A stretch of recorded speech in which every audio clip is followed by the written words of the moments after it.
He stepped through the door in disguise, hoping to rediscover the heart of his restaurant, and left questioning if it had one at all. They say if you want to see someone's true colors, watch how they treat the ones who hold no power. That thought clung to Malik Warren as he slid out his car, eyes fixed on the faded neon glow above the doorway, green and yellow, still buzzing. Laverne's table. Stay with us to hear the full story, and drop a comment to let us know where you're watching from. It had been over a year since he walked in like this, not as the owner, not as the boss. These days, he was buried in vendor calls, payroll decisions, staff schedules, every corner of the business except the front.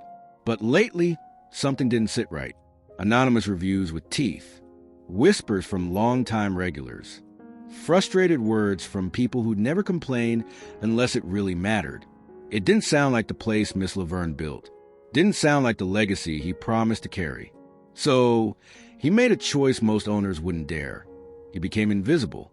Ripped jeans, a hoodie that had seen better days, a Braves cap pulled down just enough to shadow his eyes. None of the wait staff would recognize him. Not the new hostess. Not the cooks. Not even the floor manager he hired 6 months ago. He stepped inside at 12:46 p.m., peak lunch chaos. Voices echoing, plates clinking, orders being barked. And then the smell hit smoked brisket, sweet cornbread, that sharp kick of house-made barbecue sauce. For a second, just a second, he forgot what he came for. It smelled like comfort, like home, like her. His grandmother, Miss Laverne, always said food was just love you could taste. This diner was supposed to be that love, a place that hugged you before the food even reached the table. But as he looked around, he couldn't shake the feeling. That hug was missing. Something felt wrong the moment Malik stepped into the line. No greetings, no smile, no flicker of recognition. Just the hum of country music overhead, and the distant clatter of kitchenware. Trey, tall and lanky, stood behind the counter more engaged with his phone than the customers. Jade beside him chewed gum so loudly it cut through the background noise like a metronome. "Next," she muttered, eyes fixed on the register. Malik stepped forward. Pulled pork sandwich, baked beans on the side. She tapped at the screen without a glance. "That it?" "Yeah, thanks." He handed over a few bills, then shifted to the side, waiting. That's when he heard it. "You see him?" Trey said, smirking, slided his phone into his back pocket. Another walk-in, probably off Peachtree. Jade laughed without looking up. "Bet he don't even tip." Most of them don't. Since they started hiring from that shelter program, this place been slipping. Malik stayed still, barely breathing. "I heard the owner some rich black dude," Jade continued. "Never around, though. Probably sipping smoothies in Buckhead while we busted in here." Trey chuckled. "Bet he don't even know half the folks on staff." Malik didn't move. Not even a twitch. His name was stitched into their aprons, painted on the sign above their heads. And still, nothing. They had no idea who he was. He should have felt rage. Instead, what came was heavier, colder disappointment. The kind that eats at your chest in slow, steady bites. This place meant something. It was built for second chances, for people who had been written off, just like he once had been. But now it was just a building with warm food and cold hearts. He glanced around.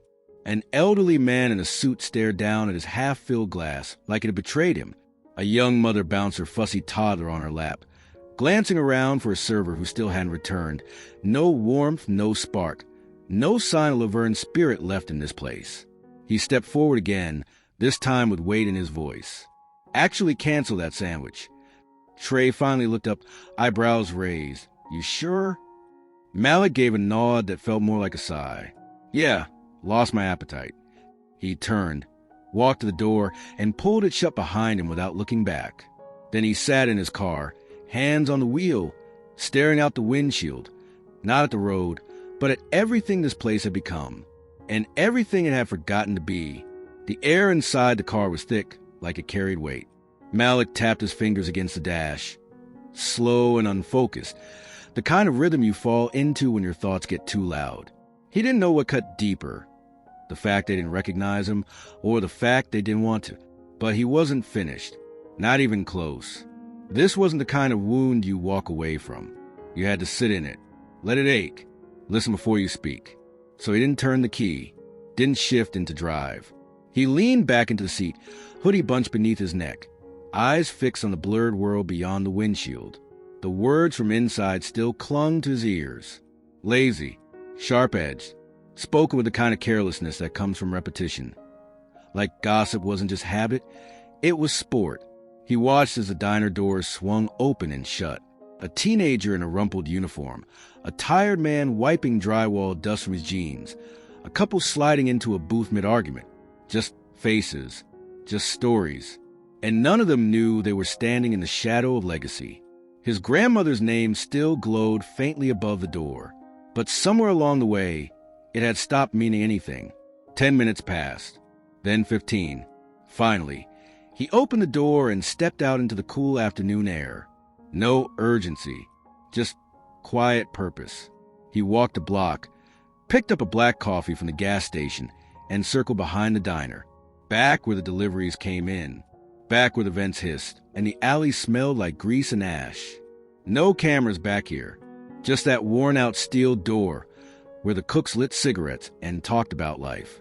Above it, a half-cracked kitchen window, and from inside, laughter, loud and familiar. Bob, Malik knew that laugh. Had heard it years ago when he first gave Bob a shot fresh out of a halfway house. The man had turned his life around, then turned around and did the same for others. Mentored the new hires, kept order on the line. A real one. Then Trey's voice echoed out. I'm telling you, he ain't coming back. If he does, he'll probably show up in a suit, acting like he invented Cajun cooking or something. Laughter. Jade chimed in. Mr. Ghost Boss. That's what I call him. Got his face on the wall, but never actually here. Who runs a place like that? Bob didn't laugh. Didn't even breathe loud. Then came the creak of a chair shifting. You know he built this joint from scratch, right? Bob said, voice low, like the truth always is. $200 and a backyard smoker. That's how it started. Jade scoffed. Okay? And watch your mouth, Bob said. Quiet, direct. This place meant something. Still does for some of us. Silence hung heavy. Trey muttered, man, chill. You talk like he's dead.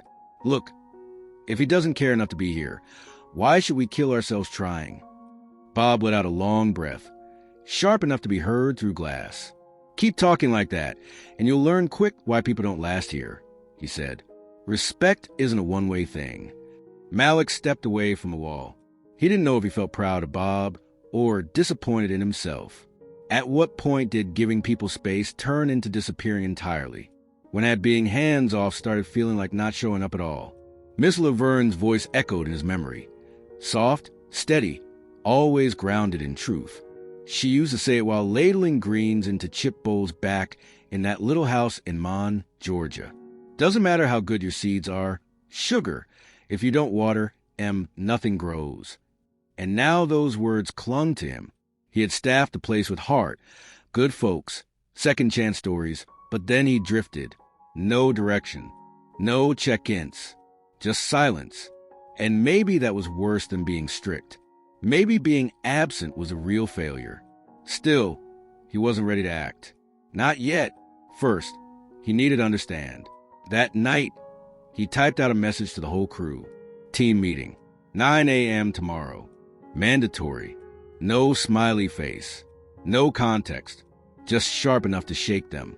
Then he checked into a small hotel on the outskirts of Marietta.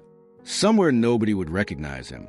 He took a seat by the window, opened a worn notebook, and wrote names, moments, questions.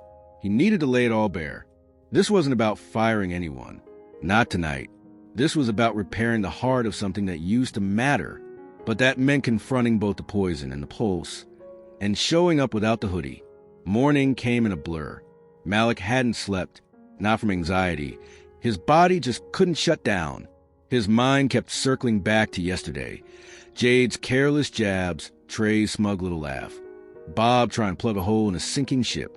At 8:47, he pulled into the diner lot and parked.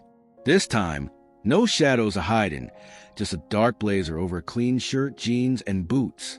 The version of himself the staff used to know back when things still felt personal. He watched as they trickled in. Jade showed up late, glued her phone, thumbs dancing. Didn't even look up. Trey followed, chuckling at something only he found funny, earbuds in, head bobbing. Malik didn't move. He just watched. Because today, it wasn't about being seen. It was about being known. Bob showed up first, unlocking the side door with the same key Malik had pressed into his hand years ago, a gesture that once meant trust. One by one, the others filed in. 2 dishwashers chatting quietly. 3 servers with tired eyes. Then came Nia, the young chef Malik had taken a chance on when no one else would. Fresh out of culinary school and full of promise. He waited until 9:02. Then, with steady breath, he opened the door to his car and stepped out. Heads turned. Conversations died mid-sentence. Nia spotted him first, her eyes wide, startled. Then Bob, who caught his gaze with quiet recognition, offering a subtle nod that spoke volumes. A nod that said, "Welcome back. We've been waiting." But Jade, Trey, their posturing evaporated. They stood stiff, blinking like they'd seen a ghost crawl out of the past. Malik didn't flinch. He walked right past them. No nod, no smile, and pushed to the front door of the diner that bore his family's name. Inside, the staff lingered awkwardly near the front booths, uncertain, caught between standing or sitting, between casual and formal. He let the moment stretch, let the silence work its weight. Then he cleared his throat. "I won't take much of your time," he said, voice even. "But there are things that need to be said, and I need you to really hear them." He scanned the room slowly. This place is not just a diner. It's named after my grandmother, Miss Laverne Ellington. She left this world 15 years ago, but if you'd ever known her, you'd understand. He paused, letting the words hang. This place was never just about plates and profits. Nia lowered her eyes, lips pressed tight. Bob squared his shoulders and stood a little taller. They were starting to remember. She was the type of woman who'd serve a plate even if your pockets were empty, who handed out second chances like they were part of the menu, who saw broken people not as failures, but as forgotten stories waiting to be read. Malik scanned the room. Jade stared at her shoes. Trey shifted like the floor beneath him had become unfamiliar. "When I opened this place, it wasn't just about food," Malik said. "It was about building Laverne's kitchen, big enough for the world, a space where people could work, laugh, eat, and feel like they belonged." He stepped forward. "But yesterday, I walked in and didn't recognize a single thing. That got their eyes. I came in like anyone else. Ordered a sandwich. I stood right there," he said, pointing to floor, "and I heard 2 of my own team talking about the owner, about how he never shows up, how he doesn't care, and about the new hires, like they're less than human." He didn't need to name names. Everyone in the room knew exactly who he meant. I listened, then I walked out. No scene, no noise, no sandwich, because I needed to feel what this place had become. His gaze landed on Jade. Then Trey. "I built this with sweat, scraped knuckles, and money I didn't even have. But somewhere along the way, I disappeared. That's my mistake." He paused, breathed. "But that attitude I heard yesterday, that cruelty, that's on you." The air thickened. No one moved. You could hear the hum of the fridge in the silence. It wasn't tension, it was truth, and it had settled in deep. Jade peeked up, just barely. Her expression was half guilt, half pride swallowed. Trey leaned to the counter, arms crossed like armor, but his foot bounced, giving away nerves he didn't want seen. Malik stepped into the middle of the room. "I'm not here to blow up," he said, voice steady. "I'm here to restore." His eyes found Bob and held. "Some of you still carry this place in your bones. I see that, and I'm grateful." He turned, sweeping the room. "But some of you, you've been coasting, cashing checks, treating this place like it owes you something." His tone sharpened, but never rose. "That stops today." A break in the silence. Lexi, quiet, thoughtful, raised a hand slowly. Mid-30s. reliable, heartful. Mr. Ellington, she said gently, I didn't realize you were watching, but I'm glad you were. Malik gave a nod that meant more than thanks. I should have been here long before now, he said, but I won't make that mistake again. Let people run with their own versions. Fill in the gaps with fiction and fragments. Malik turned to face the room, his voice calm but clear. I'm laying it all out. New standards, new expectations, and yeah, new chances. He reached into his back pocket and unfolded a creased sheet of paper. Starting next week, we're doing proper staff check-ins. Not 2-minute hallway nods. Real conversations. I'll be here twice a week. In person. No more guessing if I care, you'll know. He let that settle before continuing. We're also bringing back feedback from the people who actually matter. The customers sitting in those booths. Not Yelp rants. Real opinions face to face. A voice in the back murmured, about time. But it wasn't sarcastic. It sounded like hope. Malik's voice lowered, firmer now. If you're just here to punch in and coast, don't bother. Don't waste your time, or mine. This isn't just a paycheck factory. Not here, not ever. If you can't bring respect into this space, for the people, the purpose, and the plate, then go. No one moved. Then he turned slowly to Trey and Jade. Their posture stiffened. Still, they said nothing. You too, he said. Come with me. He walked toward the back, pushed open the door, and held it without a glance. After a pause, they followed. Inside the narrow hallway near the pantry, there were no customers, no distractions, just the truth between them. Malik closed the door gently. I'm giving you a minute, he said, voice quiet now. Be honest. What does this place mean to you, or doesn't? Trey exhaled and turned his eyes away. Jade folded her arms and leaned on the wall. Malik waited. I just work here. Trey said finally, it's nothing personal, just a check. Malik looked at him, measured, then you've been cashing the wrong kind of check. This was never just about the food. Jade met his eyes. Yeah, but you weren't around. It felt like none of it mattered anymore. Fair, Malik nodded. That's on me. I stepped back when I shouldn't have. He crossed his arms and leaned against the wall. But explain to me, how does that justify mocking people who work hard? Or talking down on the man who signs your check? You think that builds anything worth standing on? Jade dropped her gaze.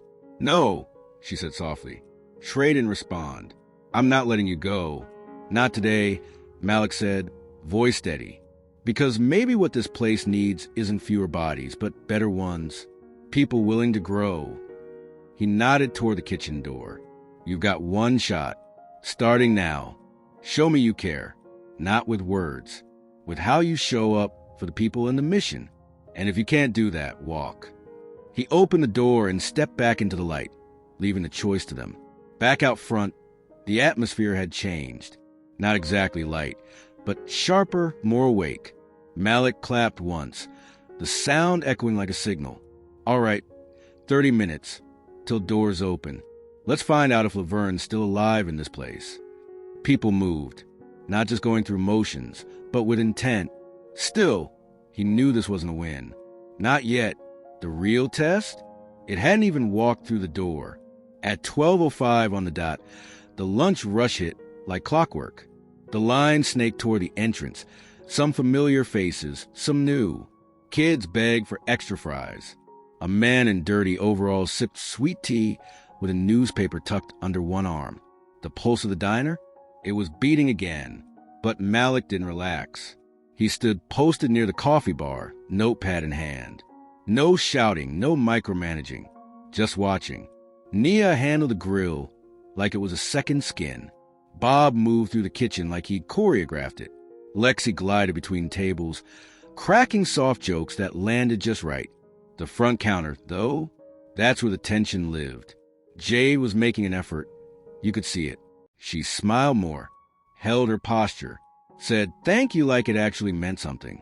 But it was stiff, like she hadn't figured out how to wear kindness yet. Trey kept it quiet, took orders quickly, avoided eye contact, and found reasons to vanish into the back any chance he got. By 12:46, Same time as yesterday, a young guy stepped in. Hoodie faded, maybe 19, maybe less.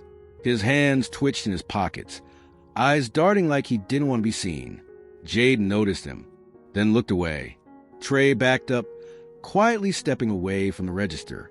That's when Bob walked out from the kitchen, towel over one shoulder, hands still damp. He looked the kid dead in the eye and nodded. "You got this," he said. The young man hesitated, then inched forward. Can I get the catfish combo?" he asked, voice barely above a whisper. "Greens instead of fries?" Jade tapped the screen. "That all?" He nodded. As she rang it up, Malik caught the flicker, Jade glancing toward Trey. But Trey didn't meet her eyes. He just turned away, arms crossed.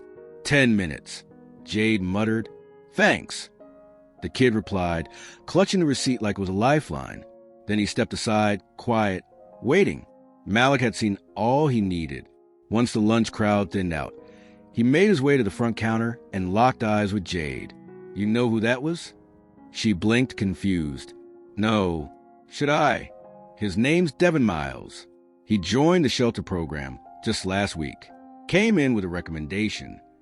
Her lips parted, but no words came. "He's not dangerous. He's not broken," Malik continued, calm but firm. "He's just trying to rebuild his life, like so many who stood behind this counter before him." He let the moment breathe, watched her closely. Something shifted in her expression, not dramatic, but real, a flicker of guilt, maybe even recognition. "He looked like he wanted to disappear," she said, voice low. Malik gave a small nod. "That's how people feel when the world teaches them they don't matter." She looked down. "I'm sorry. I really am." "I know," he said, "but don't say it to me. Say it with how you treat the next 10 people who walk through that door." Minutes later, Isaiah's meal was ready. Bob handed it over himself, smiling, offering a fist bump like an old friend. And just like that, something clicked. The rhythm returned. The crew found its groove again. Orders flowed, jokes landed, and for the first time in weeks, the place felt alive. By closing time, the tip jar was heavy, the kitchen gleamed, and customers lingered long after their plates were cleared. Malik sat by the window, in the booth he always favored, watching the final sweep of the evening. Trey approached, hands nervously working a damp rag. His eyes were less smug today. "I ran my mouth," he admitted. "Didn't think anyone was really listening." "You weren't just loud," Malik replied, his tone even. "You were out of line." Trey gave a slow nod. "I don't want to lose this job. I'll do better." Malik nodded back. "I believe in second chances, but not until the first one gets owned." "Understood," Trey said, straightening his back. He turned and walked away, not cocky, not crushed, just reflecting. The culture wasn't healed. Not yet, but something had broken open, and through that crack, light had begun to spill. The next morning, Malik returned before sunrise. The kitchen was still, the air cool.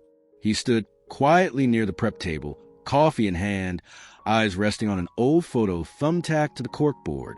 His grandmother, Miss Laverne, arms folded, that sharp smile on her face, wearing her Sunday hat like a crown. A woman who didn't suffer fools, but loved hard.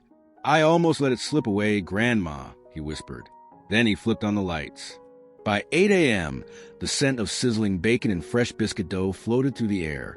He'd asked everyone to meet again. No surprises. Just a check-in before the morning rush. They gathered slowly, leaning on booths, arms crossed at the counter. But the mood was different now. Lighter, warmer. Malik stepped forward. "I appreciate what y'all did yesterday," he said. "That's the first time in a long while this place felt like it had a pulse again." A few heads nodded. Bob offered a quiet smile from the back. "But let's be clear," Malik added. "One day doesn't fix the cracks. It just shows me who's willing to start patching them." He paused, let the weight of those words settle.